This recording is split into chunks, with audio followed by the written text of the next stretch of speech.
ছাত্রছাত্রী আবারও চলে এসেছি আরেকটি প্রশ্ন বিচিত্রার ভিডিও নিয়ে।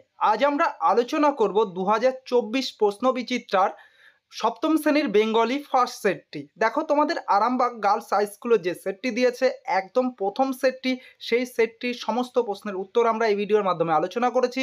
তোমরা সম্পূর্ণ ভিডিওটি দেখবে, স্কিপ করবে না। স্কিপ করলে কিন্তু তোমরা অনেক উত্তর মিস করে যাবে, তাই বলবো তোমরা সম্পূর্ণ ভিডিওটি দেখো। আর ভিডিওটি দেখলে কিন্তু পিডিএফের লিঙ্ক আমি দিয়ে রাখবো, তোমরা ডিসক্রিপশন থেকে পিডিএফটি ডাউনলোড করে নিতে পারো। পিডিএফের পাসওয়ার্ড কিন্তু ভিডিওর মধ্যে রয়েছে, নাহলে কিন্তু তুমি পিডিএফটা নিতে পারবে না। তাই তোমাকে পুরো সম্পূর্ণ ভিডিওটা দেখতে হবে। দেখো, প্রথম প্রশ্ন রয়েছে, সঠিক উত্তর বেছে নিয়ে লেখো।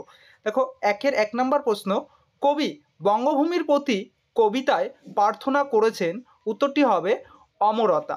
দেখো, অপশান ঘতে রয়েছে অমরতা।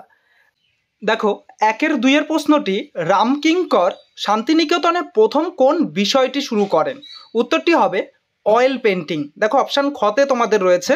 এবার দেখো, 3 নম্বর প্রশ্ন, প্রদত্ত কোনটি তদ্ভব শব্দ, উত্তরটি হবে অপশান ক কানায়। 4 নম্বর প্রশ্নটি দেখো, 4 ধামাঢোল কোন ধরনের শব্দ, উত্তরটি হবে খাঁটি দেশি শব্দ। এবার দেখো, 2 দাগের প্রশ্ন রয়েছে, খুব সংক্ষেপে নিচের উত্তরগুলো দাও। তোমাদের 2 প্রশ্নটি দেখো, মাতৃভাষা কবিতাটির কবিতাটি কে তর্জমা করেন, উত্তরটি দেখো কেদারনাথ সিং মাতৃভাষা কবিতার কবি। কবিতাটি তর্জমা করেন মল্লিকা সেনগুপ্ত।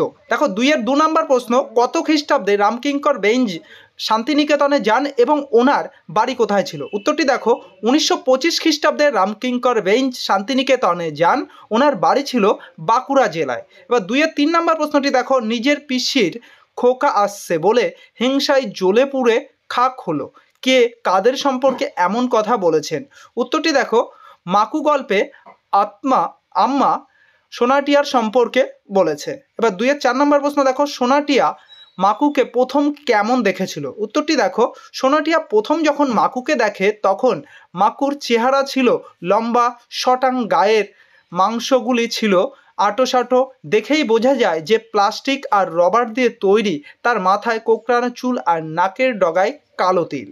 এবার দেখো 3 প্রশ্নগুলো। 3 প্রশ্ন তোমাকে একটি লিখতে বলেছে, না 2টি লিখতে বলেছে। এখানে প্রথম প্রশ্ন রয়েছে, কিছুটি নয় ছন্দহীন, কবি এ কথা বলেছেন কেন? তাহলে কোনো কিছুই ছন্দহীন নয় এমন বলার কারণটি দেখো, কবি অজিত দত্তের ছন্দে শুধু কান রাখো কবিতা থেকে উদ্ধৃত অংশটি নেওয়া হয়েছে।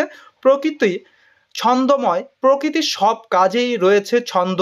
ঝড় বাদল, জ্যোৎস্না, পাখির ডাক, কাকলি, ঝিঝির ডাক, নদীর কলতান, মোটর বা রেলগাড়ির চাকা, জলের স্রোত, সবেতেই ছন্দ বিরাজ করে। এবং জীবনের ছন্দ থাকলে জীবন পদ্মময় ও সুন্দর আনন্দময় হয়ে উঠতে পারে।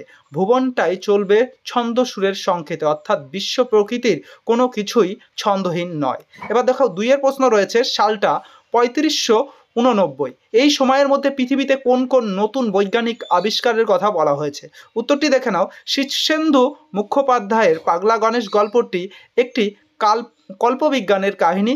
আলোচ্য গল্পে 3589 সাল নাগাদ পৃথিবীতে কেমন অবস্থা তৈরি হতে পারে তার একটা ইঙ্গিত দিয়েছেন লেখক।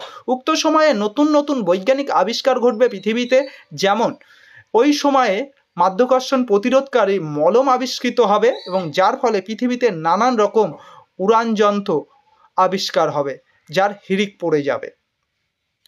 এবার দেখো 3 নম্বর প্রশ্ন রয়েছে, এসবের মধ্যে কখন নন কোঅপারেশন আন্দোলন এসে গেল?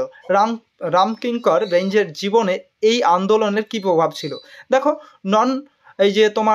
নন কোঅপারেশন, এটা তুমি হয়তো প্রথমবার শুনছো। এটা হচ্ছে অসহযোগ আন্দোলন। এটা কিভাবে কবির জীবনে প্রভাব ফেলেছিল দেখো, 1921 খ্রিস্টাব্দে জানুয়ারি মাসে গান্ধীজি অসহযোগ আন্দোলনের ডাক দেন এবং অগণিত মানুষ এই আন্দোলনে যোগদান করে, তাদের মধ্যে কিন্তু একজন আমাদের কবিও।